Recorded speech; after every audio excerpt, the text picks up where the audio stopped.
If you can't do for yourself what the white man is doing for himself, don't say you're equal with the white man. That's right. If you can't set up a factory like he sets up a factory, don't talk that old equality talk. Who are you? You don't know. Don't tell me Negro, that's nothing. What were you before the white man named you a Negro? And where were you? And what did you have? What was yours? What language did you speak then? What was your name? It couldn't have been Smith or Jones or Bunch or Powell. That wasn't your name. They don't have those kind of names where you and I came from. No, what was your name? And why don't you now know what your name was then? Where did it go? Where did you lose it? Who took it? And how did he take it? What tongue did you speak? How did the man take your tongue? Where is your history? How did the man wipe out your history? What did the man do to make you as dumb as you are right now? This is American justice. This is American democracy. And those of you who are familiar with it know that in America, democracy is hypocrisy. Now, if I'm wrong, put me in jail. But if you can't prove that a democracy is not hypocrisy, then don't put your hands on me. Democracy is hypocrisy. If democracy means freedom, why aren't our people free? If democracy means justice, why don't we have justice? If democracy means equality, why don't we have equality? Peace and love, family. Welcome to the Northeast Political Prisoner Coalition platform. This is where we reflect on political prisoners, reflect on who they are and why they need to be important to us. Today, we reflect on Malcolm X being 100 years old. What does that mean? Brother Frank, and I'm with former political prisoner. Brother Tariq. I'm Tariq. I am a Black Panther. I'm a former member of the Black Liberation Army. I spent 17 years in various American death camps as a prisoner of war. This year is the 100th anniversary of Malcolm's birth. On this 100-year anniversary of Malcolm's birth, I want to say I am happy Malcolm walked on top of the earth for 39 years. That's an excellent statement. You know, Malcolm means a lot to me, right? But before I get into what Malcolm means to me and what Malcolm at 100 years old means altogether, right? I want to go through a timeline. I want to look at Malcolm's life. So in 1929, 1925, Malcolm X was born. 1929, a little family home burns down. 1931, Malcolm's father is found dead on train tracks. 1946, sentenced to 8 to 10 years in prison for larceny and burglary. 1948 to 1949, converts to the Nation of Islam while in prison. 1952, released from prison on parole. 1953, becomes assistant minister in Detroit. 1954, appointed chief minister in Harlem. 1958, marries Betty Williams. 1960, starts Muhammad Speaks, the Nation of Islam's monthly newsletter. 1961, appointed national representative of the Nation of Islam. 1963, Malcolm X travels to Africa and the Middle East. 1964, leaves the Nation of Islam and forms his own organization, the Muslim Mosque, Inc., and the Organization of Afro-American Unity. 1965, assassinated at the Audubon Ballroom in New York City. So there you have it, brothers and sisters. That's Malcolm's life. And what does it mean for us as supporters and us who Malcolm is dear to us? There are a number of books that I brought today with me to deal with today's discussion. This one is The Last Year of Malcolm X, The Evolution of a Revolutionary. Malcolm X, The Last Speeches, and this other book out of my library, The Assassination of Malcolm X. I think I was a teenager when I first came across the ideas of Malcolm X. I know a friend of mine, a very dear friend, was reading a book. I attempted to read it at that time, and I wasn't able to get that deep into it. But it was a couple of years later, around 20, I was about 21 years old, where I read the whole autobiography of Malcolm X. And what it did for me, it awakened me. It allowed me to look at my life and look at what I had held as the truth, and what was I going to commit myself to. And obviously that idea had to evolve, but it germinated from the point of reading the autobiography of Malcolm X. And I had to make a decision on how I was going to utilize that and allow it to make me a better person, and allow it to reflect on how I was going to deal with people. Brother, when you think about Malcolm X or just Malcolm's ideas, when did it reflect on you, or when did it impact you? Well, it impacted me as a teenager. As a matter of fact, I was a teenager. I was in Vietnam, and a brother invited me to hear the speeches of Malcolm X. And Malcolm was saying that, how did you lose your name? I'm paraphrasing him. How did you lose your name? And what is your history? What is democracy? If this is a democratic society, how come blacks are not free? And he was introducing concepts like that. And that it impacted me, and it really let me know that there's much that I didn't know, even though I was an A student in school. But the things that he introduced to me were new to me, and they were very relevant. And he was letting me know about the system that we live under, and all of that impacted me in the way of inclining me to begin to study, because I had to admit there was much that I didn't know. And this man had the audacity to introduce it to me, introduce some things to me that I didn't know. And so I vowed then that I had to study everything, and to order to know what it is that this society is about, and what it is that I was dealing with. So I had a profound influence on me. And that's very important, that we exchange how Malcolm had an impact on our lives, because it makes Malcolm real, right? It's not just something that we're reading out of a book, but yet it's something that we apply in our everyday lives.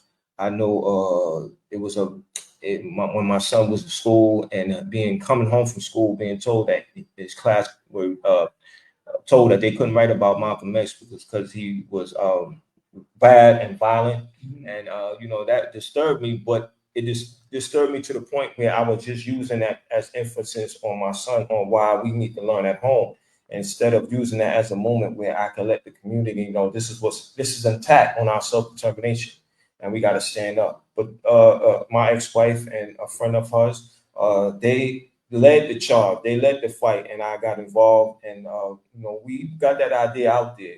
And the teacher had got reprimanded. She should have been fired, but she got reprimanded.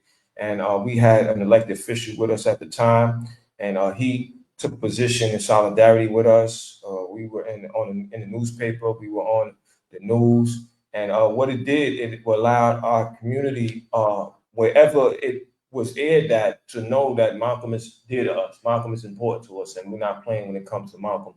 So that was my position, based on me reading Malcolm and having a conversation with other people about Malcolm, where it wasn't just what I was learning in terms of having some type of racial pride, but actually understanding how serious Malcolm needs to be taken when it's about our self-determination. And I was applying the idea into my reality.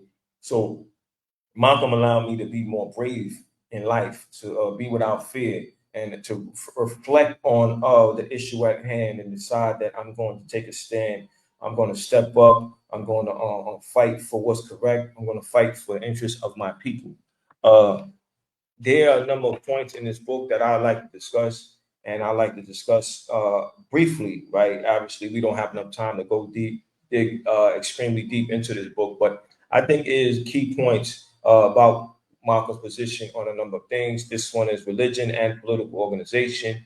These conclusions convinced Malcolm X that while he himself remained a devout and practicing Muslim and continued his work in the Muslim Mosque Inc., A new kind of independent and secular political organization had to be constructed. This organization had to be open to all blacks, regardless of religious or other secular beliefs, who agreed on the need to organize a fight around common political goals. Even while still in the Nation of Islam, he said in the Rochester speech, those who share his dissatisfaction have become less and less concerned with the religion of the black man, because whether he was a Methodist or a Baptist or an atheist or agnostic, he caught the same hell. So when I read that, right, I'm obviously looking at it from the position of Malcolm, seeing that there was disunity around certain things that did not have no political significance, like what God you serve, things like that. And so Malcolm's taking a position that, you know, it doesn't matter about what God I serve, you serve. It's about what's going on to our people. How do we take a position to advocate for our people? When you hear Malcolm make that distinction between religion and politics, what do you think about that? I think that he took a very correct position regarding that issue, regarding the issue of religion. Our exploiters, the colonizers, don't care if we are Baptist or Methodist or Pentecostal. The colonizer, the exploiter, the ruling class, all they care about is exploiting us. And they exploit all of us equally they exploit us to the maximum. And that's what I mean by exploiting us equally. If you're a Baptist or a Methodist or Pentecostal, the colonizer will exploit you to the max.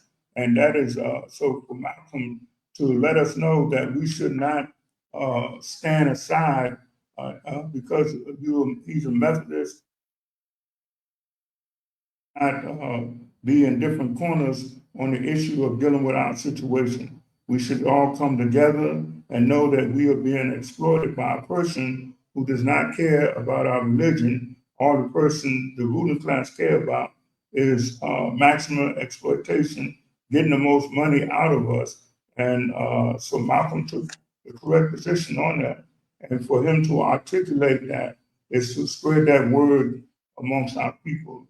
That this is these are the matter of religion has been considered by the leadership, and the leadership has taken a position on it, and the position is a correct position.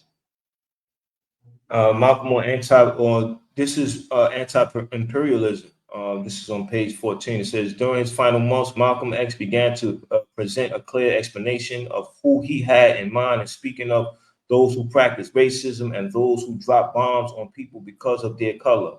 In his December 27th, 1964 radio interview, Malcolm X hailed those United Nations representatives who were openly accusing the United States as well as the European colonial powers of being an imperialist power and of practicing racism. In his Harlem speech on February 15, 1965, he expanded on this theme. There's a worldwide revolution going on, Malcolm said. What is it revolting against? The power structure, an international power structure consisting of American interests, French interests, English interests, Belgian interests, European interests, a structure, a house that has ruled the world up until now. So reading this, right, what do you think how would this apply to today? And when we see what's happening with Burkina Faso and our brother Ibrahim, getting as much support as he is getting internationally, and also how this can apply to Palestine. Well, the issue is that we have a ruling class, and the ruling class, they readily are in favor of killing us, immediately arriving at the decision to kill us, whether it be in Africa or in Palestine. They immediately arrive at the decision to kill us because they don't care about us and we don't matter. All that matters to them is that we submit to their will. And that is what they have been practicing throughout the years, going back hundreds of years. And that's the practice that they practice in today, that their only concern is to make us submit to them so that they'll be able to exploit us and they will be able to live in luxury and have the good things in life And in spite of knowing that we, in many cases, don't even have what's needed to survive, they're not concerned with that. They're concerned with getting more and more out of us, whether it be in Niger or Burkina Faso or Chad. They intend to get as much out of us as they possibly can, and that has been their mindset throughout the years for hundreds of years, and that's what's going on today. That's very important. And I know, although Malcolm X was not a political prisoner, he was a prisoner of consciousness. His consciousness had came into development at advanced stage while he was in prison. You know, this is when he converts to the Nation of Islam.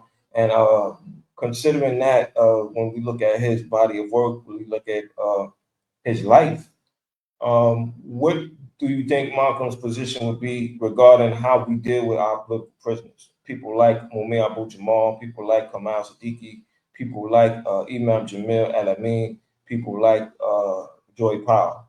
I think Malcolm would have a high appreciation for the political prisoners today. Mumia Abu-Jamal, other brothers, the sister, Joy Powell. I think he would have a high regard for them, especially having been a prisoner himself. He would know the importance of running into people, our people, having contact with persons who have the information that could change our lives and put us on the correct course that lead to our freedom and lead to us living a peaceful, happy, loving lives, you know. So I think Malcolm X would have a great appreciation for the present day political prisoners and know that they are important persons in the life of entire people, entire nations, you know. So I think he would have a positive view had he been alive and had he met some of our political prisoners, you know. I know that, you know, Malcolm was very firm on politics and how we need political maturity, right? And that term really helped me develop because it allowed me to look at things from a broader perspective, right? When I look at when I hear the term political maturity, I start to think about you know, your personal views and how it needs to advance to the views or what's in the interest of the collective, and the fact that you have to be a part of organization, you have to accept the role and the responsibility to organize people. You have to master language. You know, you have to master propaganda to win people over to your ideas. When I look at Malcolm's life and look at that, he started the Muhammad Speaks, and he decided that, you know, he's going to convey these ideas on paper, distribute them to the people, and that is a position to win them over to the ideas of we have to be together regarding our self-determination, and we have to be willing to step up and protect that. So, how do you look at the term political maturity? Political maturity, I think, is very important because our people are at a very immature political state, and they are kept that way, and they are deliberately processed to be that way. We are given when we go to school, we are given a revised version of history, and that is not the correct version of history. And so we are like politically immature persons in terms of our knowledge of what the world is, the situation is almost at the zero level. So we are politically immature, and so that we want to know that the way to render ourselves politically mature is to do what Malcolm did, and Malcolm involved himself in extensive studying of what the world has been through and what the present world is. Malcolm did extensive studying on that, and then Malcolm retrained himself from the colonial mindset, and the colonial mindset is one that the rulers have taken from back during the early days of human history, when people really thought that the king was God and they were mere specks of dust. They thought the king knew everything, and they were so stupid. So people had to go through the process of knowing that they had a mind and they could think for themselves. And that was the politically immature state that humanity was in, and humanity had to evolve out of that state. And that is the course that people have to do individually. They have to evolve out of the state of political immaturity. They have to know that they are not specks of dust. They are very valuable entities in the world, and they have to know that they have an innate intelligence, and that they can make decisions on their own. They can evaluate situations, do an analysis of it, and formulate a decision regarding that, and formulate a plan to change things. They can do that without a king telling them what to do. And to possess that mindset is to be politically mature. And that is what our people want to do. That is what people want to do in this world. Working class want to do that. They want to train themselves, retrain themselves, and then they would be politically mature, and they would know that they are equal to any king or president or any other monarch. So when we look at what's happening in Palestine and we look at what Malcolm's position was then, and I look at that position was correct then and is correct now. We see that the Palestinians are getting more support internationally. They are getting support, obviously, from a number of grassroots organizations. There are a number of demonstrations happening throughout different times in this year that are historical significance.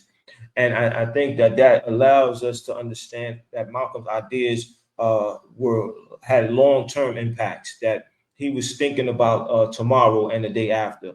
And I think that is how we need to look at Malcolm. Like, what are we doing today that's going to impact tomorrow? What is our position today that's going to impact tomorrow in terms of ideas, of theory, and in terms of practice? What are we committed to do? Where are we committed to be when the time is called for us to stand up for something? Because obviously Malcolm understood that he had to be a part of organizing people. He had to be at the forefront if needed be. He did not run, dodge, or avoid leadership in any way. And I think that when we talk about Malcolm at 100 years, we have to really look at that being significant, right? Even though if it wasn't his 100-year birthday, we should still take Malcolm as seriously as we have to regarding our liberation, because that's how Malcolm was. He was extremely serious. He knew that at any moment his life could be taken from him, but he accepted the calling, and he decided that, it was greater to love his people and practice and expressing how he was going to feel by deciding that he was going to speak. He was going to bring his people together because of the current situation. When you think about Malcolm and you think about Malcolm understanding the possibility of death happening at any moment when he spoke and in behalf of his people, especially when he decided to take his problems, or our problems rather, to the international stage, how much more does respect you have for Malcolm, knowing that in that line of fire that he was going to still do his work? Right, that's right. I have a great unlimited respect for Malcolm because of his courage to go forward in light of the situation, in light of the colonists and the racists communicating to him that they intended to kill him. Matter of fact, I questioned a brother about that, Brother Herman Ferguson, about Malcolm's commitment in light of knowing that he was under threat. And he said that he had posed a question to Malcolm. He said, Malcolm, you think you should go on and do the speech and continue to do the speaking that you've been doing in light of the enemy having communicated to you that they intend to kill you?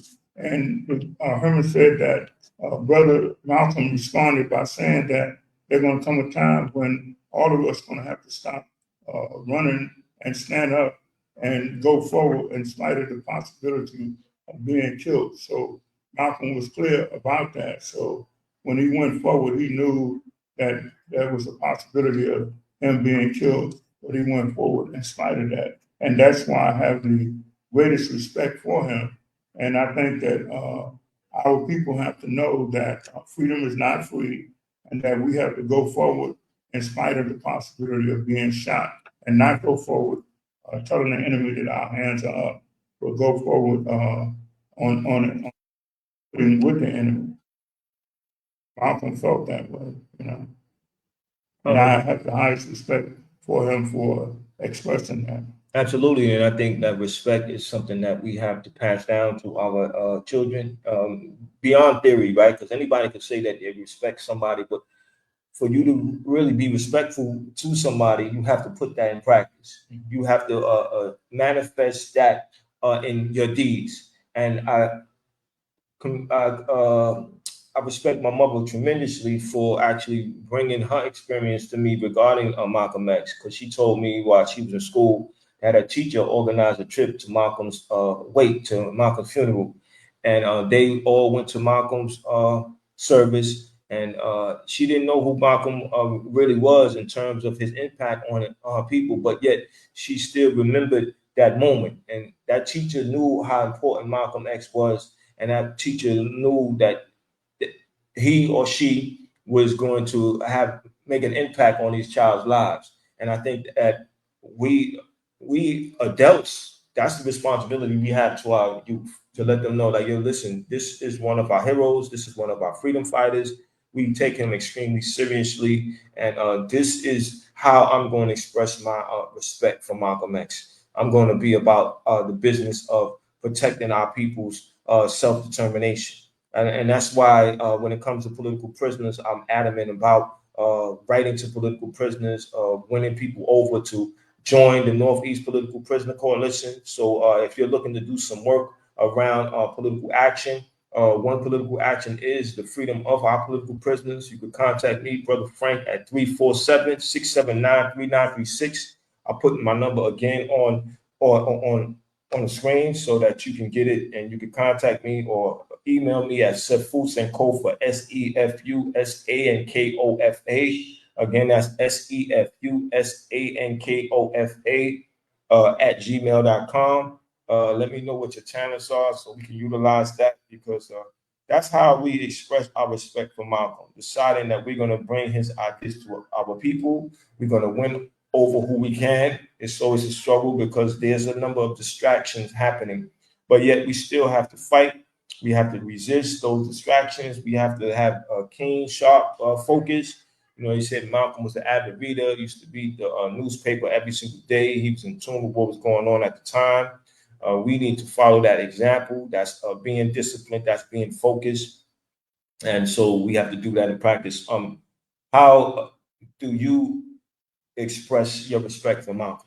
Well, I as I pointed out, I know that if Malcolm were alive today, he would have high respect for the political prisoners, and he would tell everyone that if you can't get in touch with me, Malcolm X, then you should get in touch with the political prisoners, because the political prisoners have done the necessary study. They have retrained themselves from being a colonized person living in America. And you want to know that America is training its people, all its people, citizens of America living in America, are being trained 24 hours a day. They are being trained. The government goes through every movie, every TV picture, and bend the picture in a certain way that it has a training impact on the people, so that Malcolm would tell the citizens, all people, to be in touch with political prisoners, because the political prisoners are the best among the citizens, and they have done the necessary studying, and so that they can direct people to retrain themselves, and they too can become a participant, an active participant in improving their life and improving the life of their people. All right, so with that being said, you know, we're going to bring this episode to a close. Peace and love to everybody. Please share with as many contacts as possible, and I'll see you next week. Peace and love. Peace and love. Keep Malcolm in your heart and in your deeds. If If you can't do for yourself what the white man is doing for himself, don't say you're equal with the white man. If you can't set up a factory like he sets up a factory, don't talk that old equality talk. Who are you? You don't know. Don't tell me Negro, that's nothing. What were you before the white man named you a Negro? And where were you? And what did you have? What was yours? What language did you speak then? What was your name? It couldn't have been Smith or Jones or Bunch or Powell. That wasn't your name. They don't have those kind of names where you and I came from. No, what was your name? And why don't you now know what your name was then? Where did it go? Where did you lose it? Who took it? And how did he take it? What tongue did you speak? How did the man take your tongue? Where is your history? How did the man wipe out your history? What did the man do to make you as dumb as you are right now? This is American justice. This is American democracy.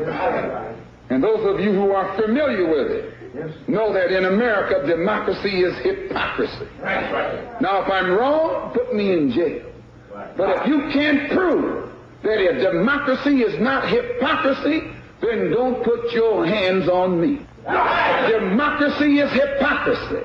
If democracy means freedom, why aren't our people free? If democracy means justice, why don't we have justice? If democracy means equality, why don't we have equality?